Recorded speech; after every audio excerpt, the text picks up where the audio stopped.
एक पंडित जी थे जिनका नाम था आत्मदेव, और बड़े विद्वान थे, पढ़े लिखे विद्वान थे,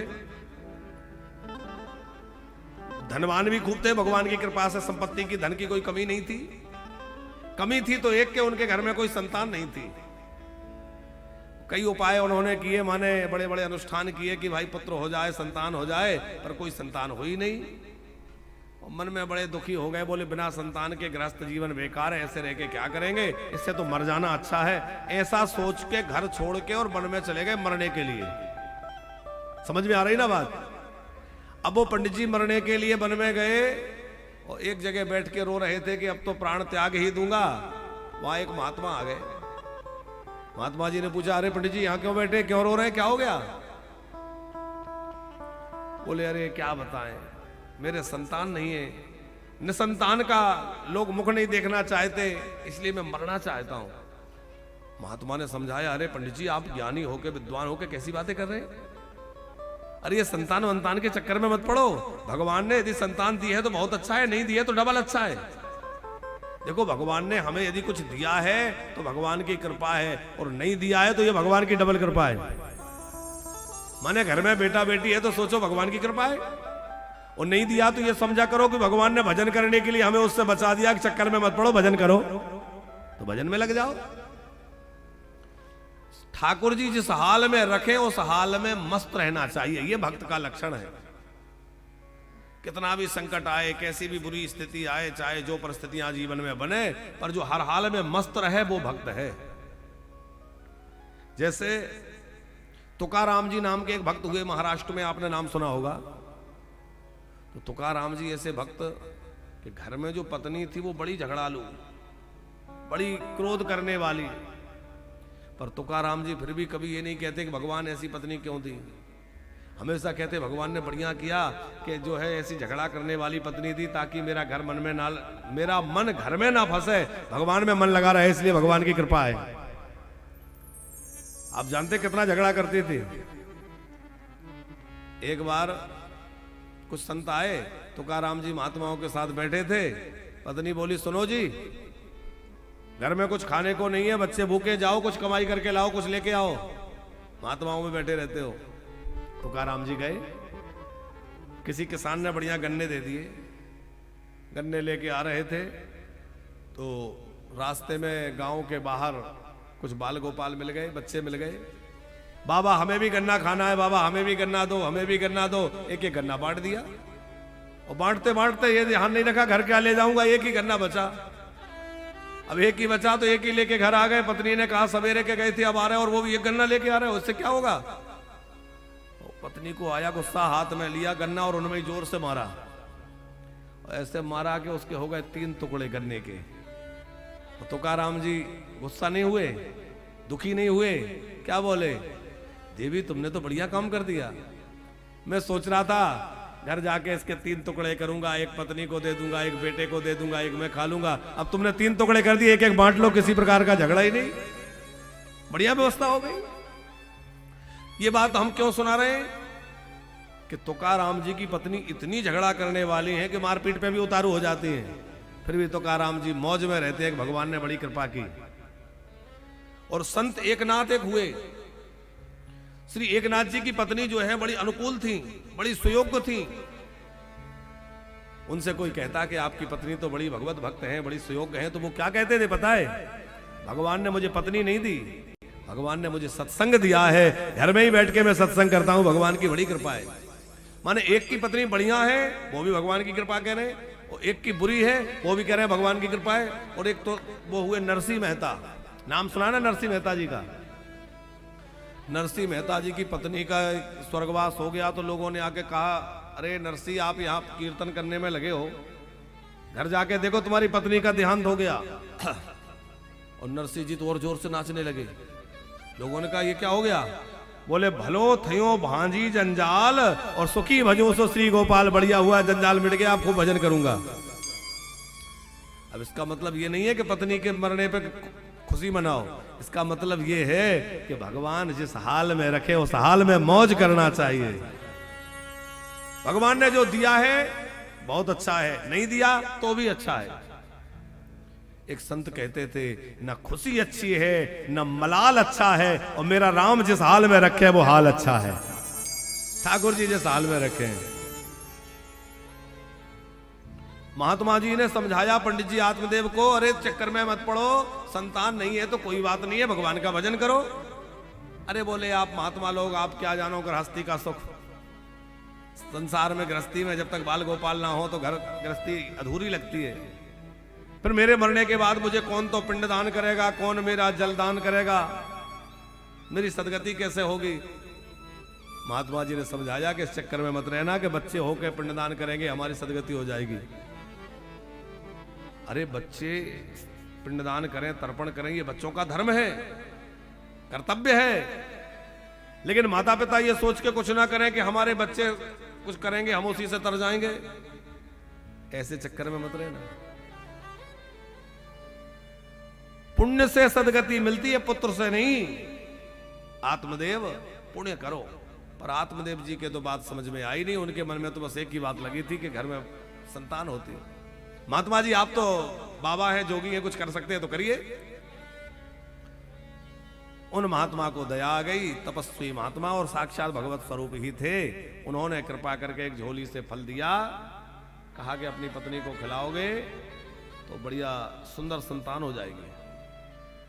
अब वो फल लेकर के आत्मदेव जी पर घर आए, बड़े हंसते भय प्रसन्न होकर के अपनी पत्नी से कहा, देवी ये फल खा लो, एक महात्मा जी ने दिया है, ये फल खा लोगी तो तुम्हारे भी बच्चा बच्चे होगा, मां बन जाओगी। हाँ महाराज दे दो, खा लूंगी। रख तो लिया, खाया नहीं। पत्नी का नाम क्या था? धुंधली। और जैसा नाम था वैसी बुद्धि थी उसकी।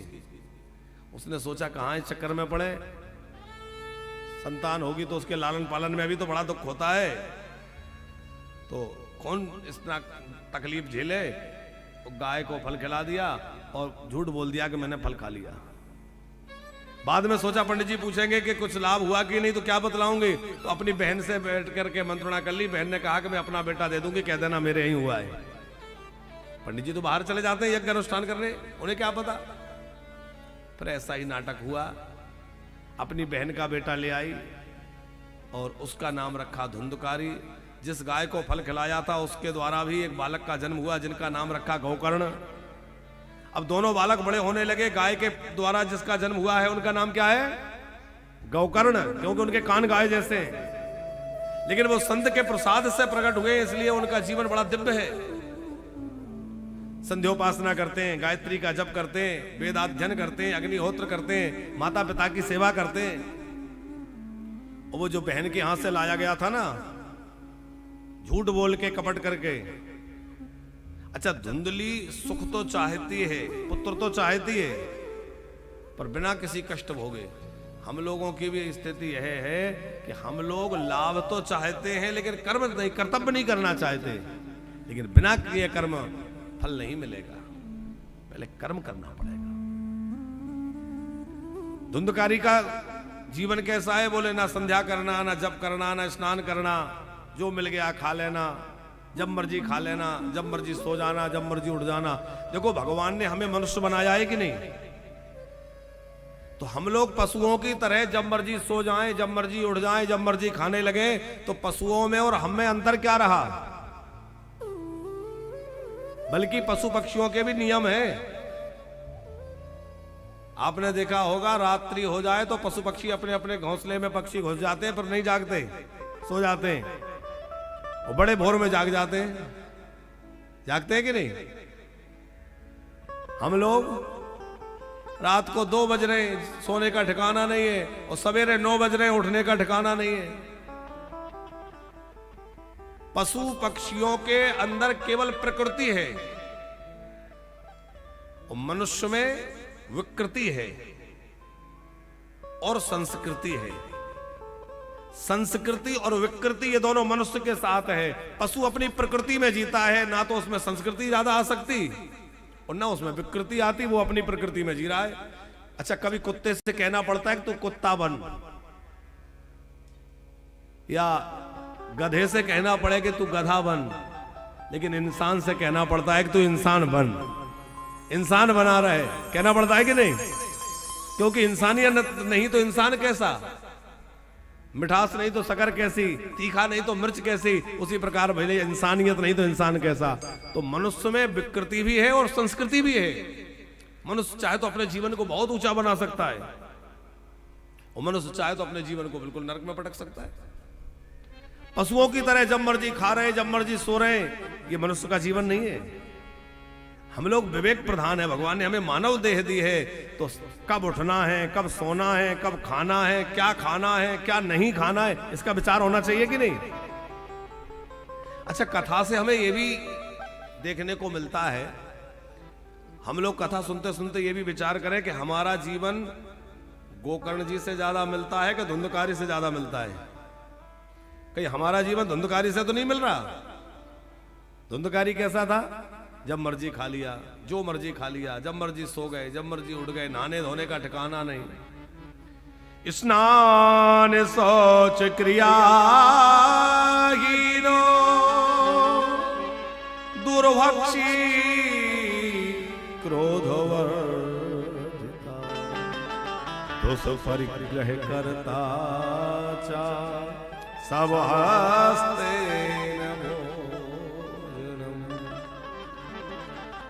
अब आत्मदेव पंडित जी जो है उस अपने बच्चे के कामों से बड़े दुखी होने लगे। ये बच्चा बड़ा नालायक है, ना वेद का पाठ करता है, ना गायत्री का जप करता है, ना नहाने धोने का ठिकाना, लोगों से झगड़ा करना, लोगों पे क्रोध करना, ऊटपटांग चीजें खाना पीना, ये इसका कैसा स्वभाव हो गया। आत्मदेव जी समझा समझा के थक गए, पर वो नहीं माना। और क्या हुआ, एक दिन पिताजी को ही मारपीट करने लग गया। पिताजी दुखी होकर रोने लगे। रोते हुए आत्मदेव जी को देखकर गोकर्ण जी ने समझाया। अच्छा, आप देखिए, वो महात्मा जी ने वहां समझाया था, सन्यासी जी ने, वो बात यदि पंडित जी की समझ में आ जाती तो घर में धुंधकारी की समस्या उत्पन्न ही ना होती। वही समझ में आ जाता तो धुंधकारी क्यों होता। लेकिन पंडित जी की बात समझ में नहीं आई, वो महात्मा जी की बात समझ में नहीं आई पंडित जी को, तो उन्होंने कहा कि ऐसे नहीं समझोगे, तो फिर घर में प्रयोग करके दिखलाया। और जब धुंधकारी की लातें पड़ी तो फिर बात समझ में आई। और जो बात महात्मा जी ने समझाई थी वो के वही बात यहां श्री गोकर्ण जी ने समझाई है। गोकर्ण जी के समझाने से समझ में आ गया। क्यों? क्योंकि अब लताड़ पड़ चुकी है। हम लोगों के साथ भी यही होता है, कोई कितना भी बढ़िया हित का उपदेश करे बढ़िया नहीं लगता, लेकिन जब संसार के थपेड़े पड़ते तब बात समझ में आती है। गोकर्ण जी ने बहुत बढ़िया ज्ञान दिया है, जिसको गोकर्ण गीता के नाम से कहा है भागवत में। गोकर्ण जी कह रहे हैं, पिताजी, असारा खलु संसारो दुख रूपी विमोह का सुतः कस्य धनम कस्य स्नेहवान ज्वलते। ये संसार असार है, दुख रूप है, इसमें कोई सुखी नहीं है। अच्छा बताओ, संसार में कोई सुखी दिखता है? बाहर से भले ही लोग सेल्फी लेने में हंसते मुस्कुराते दिखे, पर पास में बैठ के पूछो तो यहां जिसको देखा उसका दामन गीला। आपको बाहर से लोग बड़े खुश दिखाई देंगे, बड़े प्रसन्न दिखाई देंगे, थोड़ी देर पास में बैठ जाओ और थोड़े आत्मीयता की बातें करो तो पता चलेगा कि हम तो सोच रहे थे हम परेशान हैं, हमसे ज्यादा ये परेशान है। सब दुनिया परेशान है। कबीर बाबा कहते हैं, भैया ये जगत तो बड़ा दुखदाई, जगत बड़ा दुखदाई, सुख की आसे तजो मेरे भाई, सुख की आसे तजो मेरे भाई। ये जगत बड़ा दुखदाई, ये जगत बड़ा दुखदाई, सुख की आसे तजो मेरे भाई।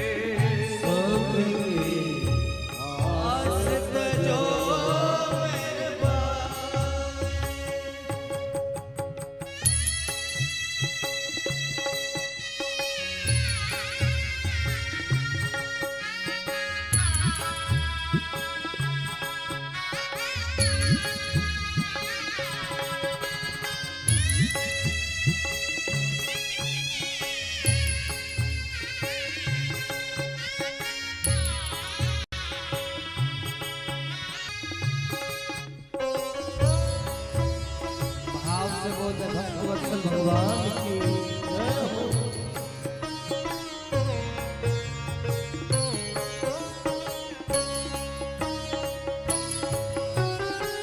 झूठे रिश्ते झूठे नाते किसका कौन हुआ है, प्यारे किसका कौन हुआ है, प्यारे किसका कौन हुआ है, प्यारे किसका कौन हुआ है।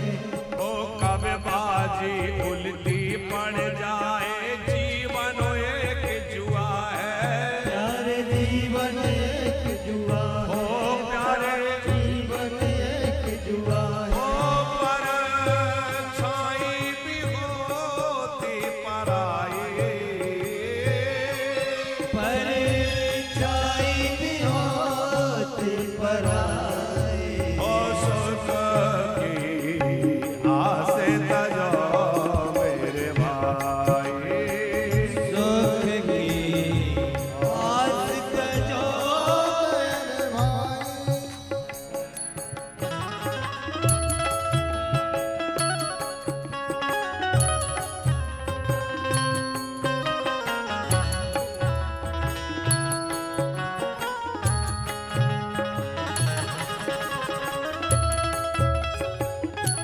कृष्ण कन्हैया लाल की जय हो।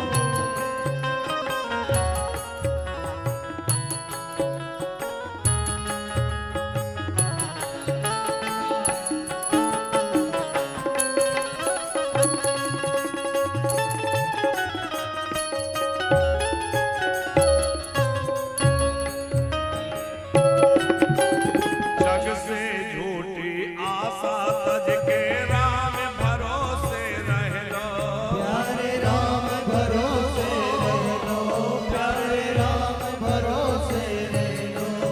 ओ मन को मन मोहन का बना कर प्रेम उसी से कर लो, प्यारे प्रेम उसी से कर लो, ओ प्यारे प्रेम उसी से कर लो। श्री राम चरण सुखदाई, राम चरण सुखदाई सुख की आस तजो मेरे भाई, आस तजो मेरे भाई। ये जगत बड़ा दुखदाई, ये जग तो महादुखदाई। सुख की आस तजो मेरे भाई, सुख की आस तजो मेरे भाई। ओ सुख की आस तजो मेरे भाई, सुख की आस तजो मेरे भाई। गौकर्ण जी कह रहे हैं पिताजी, असारा खलु संसारो दुखी रूपे विमोह का, सुतः कस्य धनम कस्य स्नेहवान ज्वलते निशम। देखो स्नेह माने प्रेम होता है, और स्नेह शब्द का अर्थ तेल भी होता है। तेल को भी संस्कृत में स्नेह कहते हैं। दीपक कब तक जलता है? जब तक दीपक में तेल रहता है। दीपक में जब तक तेल रहेगा दीपक जलेगा, और तेल समाप्त दीपक का जलना बंद। और उसी प्रकार हमारे अंदर भी संसार के प्रति, जब तक संसार के प्रति प्रेम रहेगा, बेटा बेटी पति पत्नी पुत्र धन, संसार के प्रति जब तक हमारे अंदर प्रेम स्नेह रहेगा तब तक हम जलते रहेंगे। और जिस दिन संसार के प्रति ममता समाप्त हो जाएगी, हमारा जलना भी मिट जाएगा, हम भी भगवान के हो जाएंगे। न चेन्द्रस्य सुखम किंचन न सुखम चक्रवर्तिना सुखमस्ते विरक्तस्य मुनिरेकांत जीवन। ना। सुखी कौन है? बोले एकांत में रह के भगवान नाम जपने वाले सुखी हैं। और जिनके पास बड़े बड़े गाड़ी बंगले हैं, दुनिया की संपत्ति है, वो बाहर से सुखी दिखते हैं पर वास्तव में सुखी रह नहीं पाते। गोकर्ण जी ने 2 श्लोकों में बहुत अद्भुत ज्ञान दिया है पिताजी। कि शरीर ही हमारा नहीं है तो शरीर के संबंधी हमारे अपने कैसे होंगे। इसलिए कोई अपमान करे, कोई परेशान करे, कोई सेवा ना करे तो ये मत सोचो कि ये ऐसा क्यों कर रहा है, बल्कि ये सोचो कि भैया संसार का यही स्वरूप है। हम तो कहते हैं कि घर में सब परिस्थितियां प्रतिकूल हो जाए ना तो ये समझो कि बांके बिहारी बुला रहे हैं, भगवान कह रहे हैं अब संसार छोड़ो, मेरे भजन में लग जाओ। घर में बहू झगड़ा कर रही है, सेवा नहीं हो रही है, देखभाल नहीं हो रही है, तो ये समझो कि अब भगवान चाहते हैं कि तुम संसार की मोह को छोड़ के भगवान के नाम में, भगवान के भजन में लग जाओ। संसार में ऐसा कुछ हो रहा है जिससे हम परेशान हैं, तकलीफ तो होती है, लेकिन मन को बदलना है। मन को ये सोच के लगाना है कि चलो भैया भगवान की भक्ति के लिए भगवान प्रेरित कर रहे हैं, यहां से मन हटाओ, भगवान में लगाओ। क्योंकि श्री राम चरण सुखदाई। और हमारे संत जन तो कहते हैं, बोले आराम की तलब है तो एक काम कर और आराम की शरण में और राम राम कर। राम राम करने से संकट मिटेगा भैया, और संकट मिटाने का कोई उपाय नहीं है। श्री गोकर्ण जी कह रहे हैं, देहे स्तिमांसि रुधिरे भीमतिं त्यजत्वं जाया सुतादिषु सदा ममतां विमुञ्च पश्चानिशं जगदिदं क्षणभङ्गनिष्ठं वैराग्यरागरसिको भवभक्तिनिष्ठः। ये शरीर जो है ये क्या है? हम लोग मानते हैं ये शरीर मेरा है, बड़ा अहंकार करते हैं, मैं ऐसा हूं, मैं ऐसा हूं। अरे एक दिन फूंक दिया जाएगा। ये मांस हड्डी चमड़ी से मढ़ा गया है। अच्छा शरीर में क्या है जरा आप कल्पना करिए, अंदर रक्त मांस भरा हुआ है, वो तो भगवान ने बड़ी सुंदर कारीगरी करी है कि ऊपर चमड़ा लगा दिया, तो ऊपर से चमड़ी लग गई तो गोरी चमड़ी चमकती रहती है, बढ़िया दिखते हैं। और इसको हटा के देखो तो क्या है? बोले अंदर मांस रक्त, यही तो सब भरा पड़ा है। रक्त मांस हड्डी के ढेर पर मड़ा हुआ है चाम, इसी को देख हो जाती है नींद हराम। कि माया तेरी बड़ी कठिन है राम, कि माया तेरी बड़ी कठिन है राम। भगवान की माया बड़ी विचित्र है। श्री गोकर्ण जी कह रहे हैं, जाया सुतादिषु सदा ममतां विमुञ्च। ये मेरा पुत्र है, ये मेरी पत्नी है, ये मेरा घर है, ये मेरी दुकान है, ये सब ममता छोड़ो। गोकर्ण जी कह रहे हैं क्यों? अपना तो कोई और नहीं, केवल गिरधर गोपाल है। मीरा कहती है मेरे तो गिरधर गोपाल है, दूसरों ना कोई। और जाके सिर मोर मुकुट मेरो पति सोई। बोले मेरा कौन है? अरे हमारा अपना तो उसको कहेंगे जो संकट में समय में काम आ जाए। बोले जब कोई काम नहीं आता तो कौन काम आता है? बोले तब केवल और केवल राधा रमण याद आते, वही काम आते हैं। वैराग्य राग रसिको भव भक्ति निष्ठा। भक्ति की निष्ठा से निश्चित होकर भगवान का भजन करें, राम नाम सुमरण करें और धर्म का आश्रय लें, साधु पुरुषों का संग करें और जितना जल्दी हो सके जीवन से दूसरे के दोष देखना बंद करें। हम लोगों में एक बड़ी कमजोरी होती है, दूसरे की बुराइयां देखते हैं, उसमें ये कमी है, उसमें ये खराबी है, उसमें ये कमी है। और गोकर्ण जी तो कह रहे हैं ना किसी की बुराई देखो ना किसी की अच्छाइयां देखो। बोले अच्छाई क्यों ना देखें?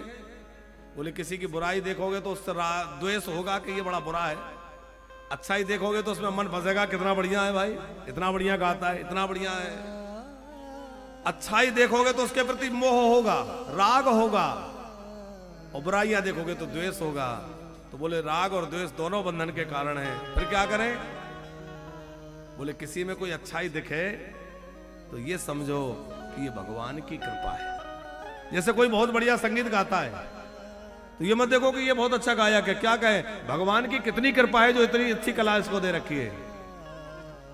हमारे वृंदावन के एक महात्मा थे, और वृंदावन के महात्मा जी जो है मथुरा से वृंदावन आ रहे थे, और पुराना जमाना, बैलगाड़ी में बैठ के एक नगर वधू माने गणिका, उस समय की बड़ी सुंदरी वहां निकल रही थी।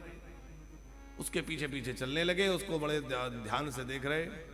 लोगों ने कहा बड़े बूढ़े महात्मा हैं, इतने अच्छे महापुरुष हैं, और देखो ये गणिका के पीछे लग गए, उसको क्यों देख रहे? बड़ी दूर तक चले। उसने कहा महात्मा जी मुझे क्यों देखते हो, आपका संतत्व खराब बिगड़ जाएगा।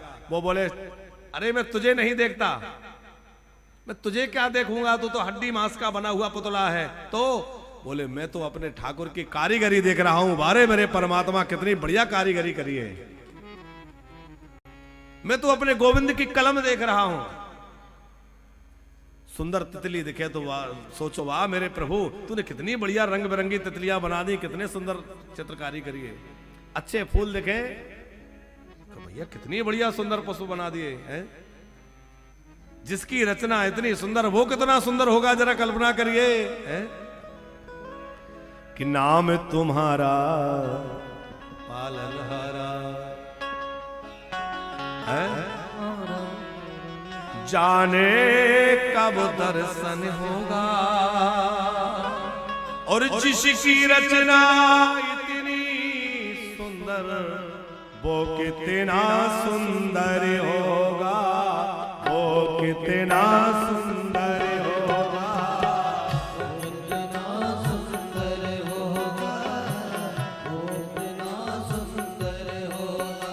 ओ नाम तुम्हारा पालनहारा, हम तुम्हारा तारणहारा, जाने कब दर्शन होगा, जाने कब दर्शन होगा, जिसकी रचना इतनी सुंदर, वो कितना सुंदर होगा, वो कितना सुंदर होगा, वो कितना सुंदर होगा।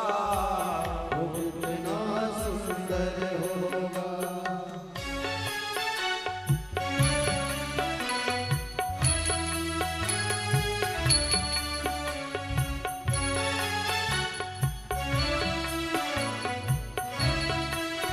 भक्त भगवान जय हो।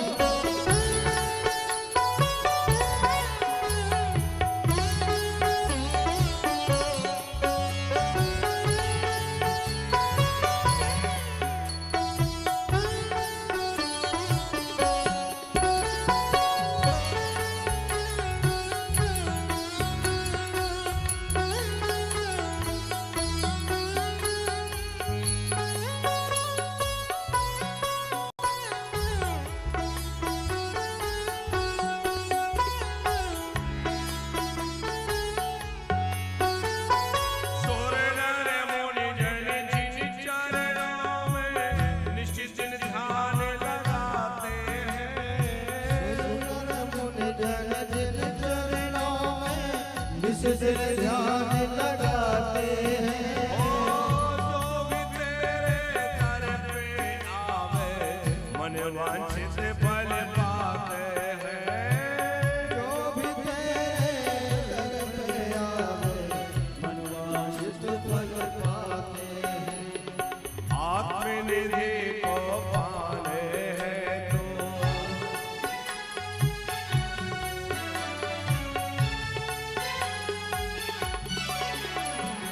आत्मनिधि को पाने हैं तो गीतों का सरगम होगा। जिसकी रचना इतनी सुंदर, वो कितना सुंदर होगा, कितना सुंदर होगा, वो कितना सुंदर होगा।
नाम तुम्हारा तारणहारा,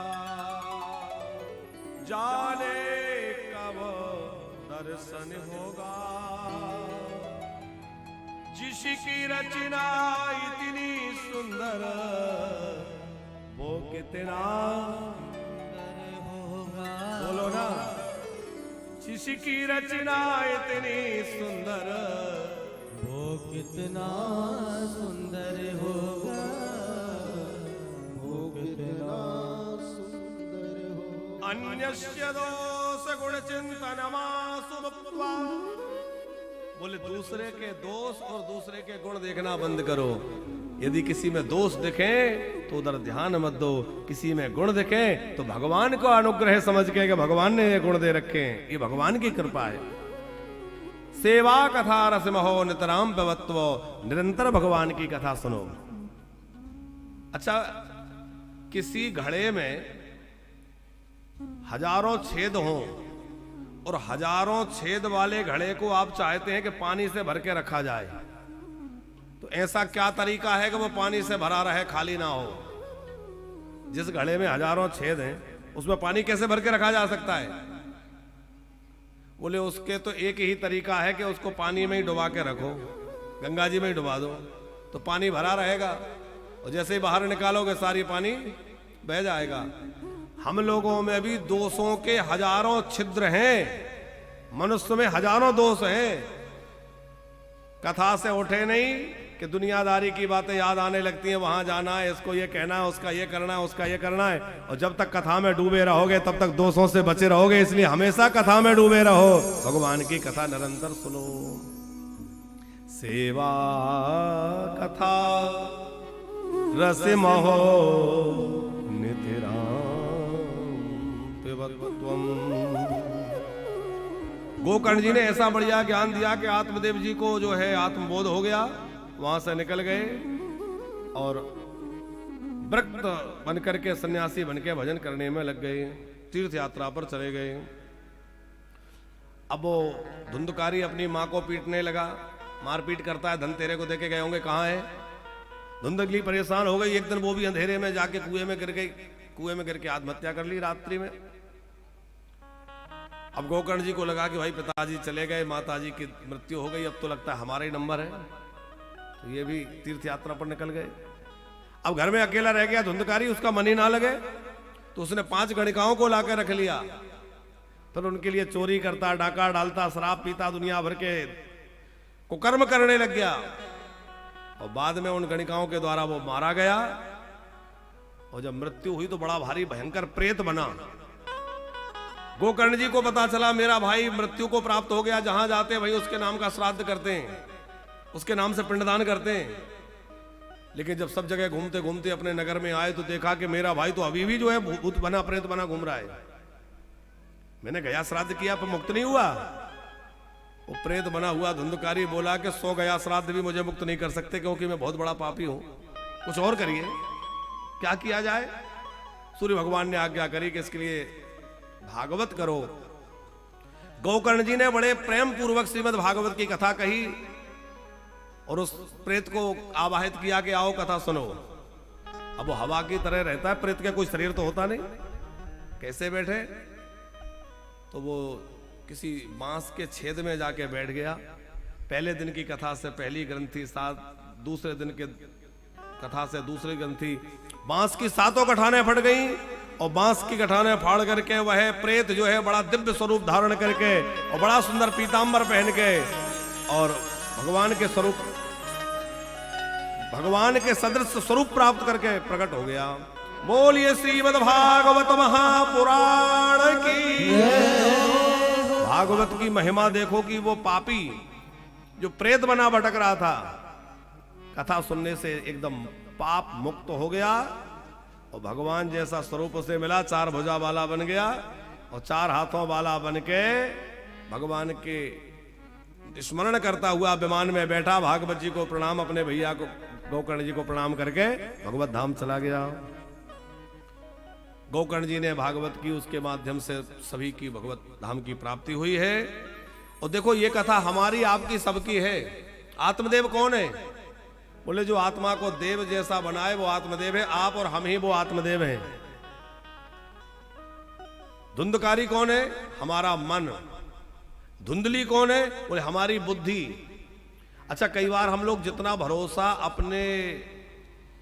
भरोसा भूत पे करते हैं उतना भी भगवान पे नहीं करते।